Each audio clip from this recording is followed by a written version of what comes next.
Hello friends, welcome back to my YouTube channel. आज की इस वीडियो में हम डिस्कस करेंगे सर्जरी के बाद जो बहुत ही कॉमन कॉम्प्लिकेशन है, बहुत ही कॉमन प्रॉब्लम है हर एक पेशेंट का, उसके बारे में हम इस वीडियो में डिस्कस करेंगे।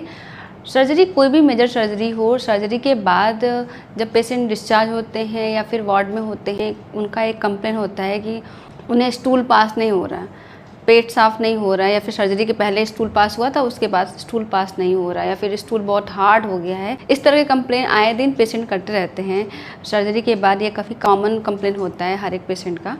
तो ऐसे में अगर किसी पेशेंट में सर्जरी के बाद कॉन्स्टिपेशन है, सर्जरी के बाद उन्हें स्टूल पास नहीं हो रहा है, मोशन नहीं हो रहा है, मल त्याग नहीं हो रहा है, तो ऐसे में आपको अपने डॉक्टर को बताना चाहिए। अगर आप वार्ड में हैं तो, अगर आप वार्ड में नहीं हैं और आपकी सर्जरी हुई है, सर्जरी के बाद आपको डिस्चार्ज करके आपको घर भेजा गया है, ऐसे टाइम पे आपको स्टूल पास नहीं हो रहा है, तो आपको बहुत ज़्यादा जोर नहीं लगाना है कि बहुत ज़्यादा फोर्स करके आप स्टूल पास कर रहे हो।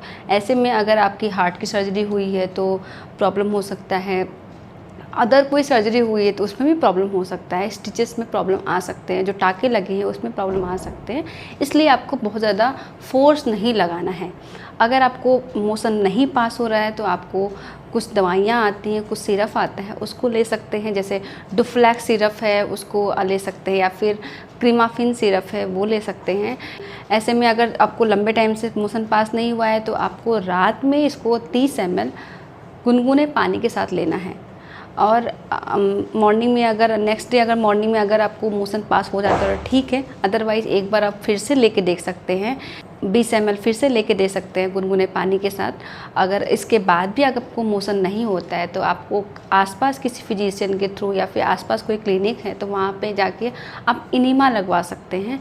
इनिमा लगवाने से भी आपको मोशन पास हो जाता है। मोशन पास हो जाने के बाद आपको ये जो क्रीमाफिन या फिर डुफ्लैक्स मेडिसिन आप ले रहे हो उसको बंद कर देना है। काफ़ी बार देखा जाता है कि पेशेंट इसको बंद नहीं करते हैं और उन्हें लूज मोशन होने लगती है, तो वो भी दूसरी एक प्रॉब्लम शुरू हो जाती है। तो इसलिए अगर जैसे ही मोशन हो जाए, नॉर्मल मोशन हो जाए, उसके बाद आपको क्रीमाफिन या फिर डुफ्लैक्स जो भी आप सिरप ले रहे थे उसको बंद कर दीजिए। कई बार देखने को मिलता है कि पेशेंट कॉन्स्टिपेटेड था और उसने मोशन पास किया और जो एनल एरिया है, मल द्वार का एरिया है, वो छिल गया है, उससे ब्लीडिंग होने लगी, वो कट लग गई वहाँ पे।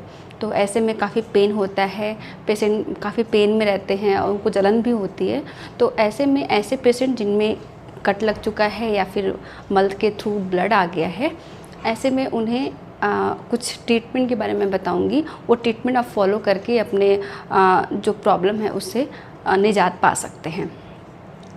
ऐसे पर्सन जिनमें मल द्वार में कट लगा हुआ है, वो एक टब लेंगे, टब में गुनगुना पानी लेना है। आपको गुनगुने पानी में पेशेंट को बैठने को बोलना है। अगर आपको केवल जलन हो रही है या फिर दर्द हो रहा है तो केवल गुनगुने पानी को टब में लेके टब में बिठाना है उनको। अगर वहीं मल द्वार से ब्लड भी आया हुआ है तो ऐसे में बीटाडीन सोल्यूशन, एक ढक्कन बीटाडीन सोल्यूशन को पानी में, गुनगुने पानी में डालना है और फिर पेशेंट को 10 से 15 मिनट तक बैठने के लिए बोलना है। इस पूरे प्रोसीजर को कहते हैं सिट्स बाथ, और ये सिट्स बाथ आप दिन में 3 से 4 बार 5 बार कर सकते हैं। इससे काफ़ी पेशेंट को दर्द में राहत मिलता है, दर्द कम हो जाता है। दूसरा है, अगर पेशेंट जब भी मोशन के लिए जा रहा है और पेशेंट को मोशन में दर्द हो रहा है तो पेशेंट डर जाता है कि मैं जाऊँ या ना जाऊँ, जाऊँ तो बहुत दर्द होगा या फिर कैसे जाऊँ। मोशन पास करने के टाइम पे बहुत ज़्यादा सीवियर पेन होता है अगर कट लगी है तो ऐसे में आप लिग्नोकेन जेली आती है, जेली फॉर्म में आती है, उसको मार्केट से लेके एनल एरिया में उसको पुश कर सकते हैं। उसमें नोजल्स होता है पुश करने के लिए।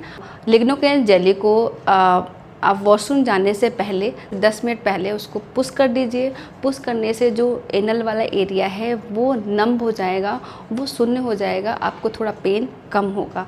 ऐसे इस तरह के प्रोसीजर फॉलो करके आप अपने कॉन्स्टिपेशन को कम कर सकते हैं, कॉन्स्टिपेशन को ठीक कर सकते हैं। अगर आपको कोई कट लगा है तो उसको ठीक कर सकते हैं।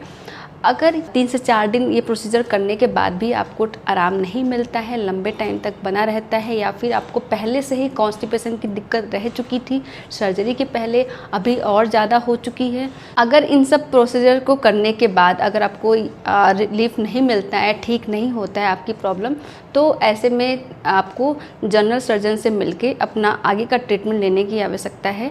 जनरली देखा जाता है कि जो नॉर्मल पेशेंट है जिनको सर्जरी के बाद कॉन्स्टिपेशन है, वो इन सब प्रोसीजर के थ्रू ठीक हो जाता है। किसी पेशेंट में ही ये सारी चीज़ें देखने को मिलती है, या फिर पहले से उन्हें कॉन्स्टिपेशन की प्रॉब्लम होती है या फिर पाइल्स की प्रॉब्लम होती है, तो वो सर्जरी के बाद थोड़ी सीवियर हो जाती है। तो ऐसे में आपको फर्दर अपने जनरल सर्जन से मिलके दिखाने की ज़रूरत है, आगे की इवैल्यूएशन करने की ज़रूरत है, मेडिसिन और जो भी प्रोसीजर होनी है वो लेने की ज़रूरत है। आज की इस वीडियो में हमने डिस्कस किया कि सर्जरी के बाद आपको कॉन्स्टिपेशन अगर होता है तो वो कैसे ठीक होगा, आपको क्या मेडिसिन लेना चाहिए और क्या प्रोसीजर फॉलो करना चाहिए, इस सब के बारे में मैंने डिस्कस किया। आई होप ये वीडियो आपके लिए काफ़ी हेल्पफुल होगा। ऐसी और जानकारी के लिए मेरे चैनल को सब्सक्राइब करें। Okay, thank you.